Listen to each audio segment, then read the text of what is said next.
মেয়েরা বিয়ের পরেও স্বামীর সান্নিধ্য পছন্দ করে, স্বামীর কাছে সময় চায়, স্বামীর সাথেই ঘুরতে যেতে চায়। তাদের কাছে স্বামীরা কখনো পুরনো হয় না। বাড়িতে স্বামীদের পরিপাটি হয়ে থাকা লাগে না। বৌদির সেসব নিয়ে মাথা ব্যথাও নেই।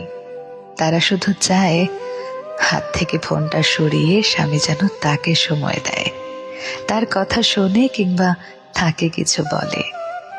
বাড়িতে হাজারটা কাজ করার পরেও স্ত্রীরা গল্প করতে ক্লান্ত হয় না, বরং সারাদিনের কথাগুলো বলার জন্য হাঁসফাঁস করতে থাকে।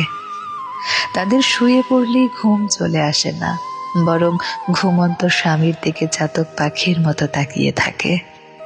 এই পুরো বিষয়টাতে টাকা পয়সার কোনো হাত নেই, সৌন্দর্যের হাত নেই, বিষয়টা ভালোবাসার।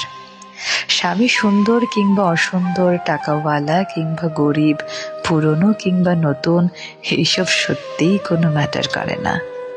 তারা শুধু ভালোবাসার মানুষটাকেই ভালোবাসে। অথচ পুরুষ মানুষের কাছে ব্যাপারটা উল্টো। তাদের কাছে বউ পুরনো হয়, বউকে ভালো লাগে না, বউয়ের কথা ঘ্যান ঘ্যান মনে হয়। বাইরের নারীদের তারা যতটা গুরুত্ব দেয়, ঘরের বউকে যদি সেটুকু দিত, তবে স্ত্রীদের অন্তত মানসিক শান্তির অভাব হতো না।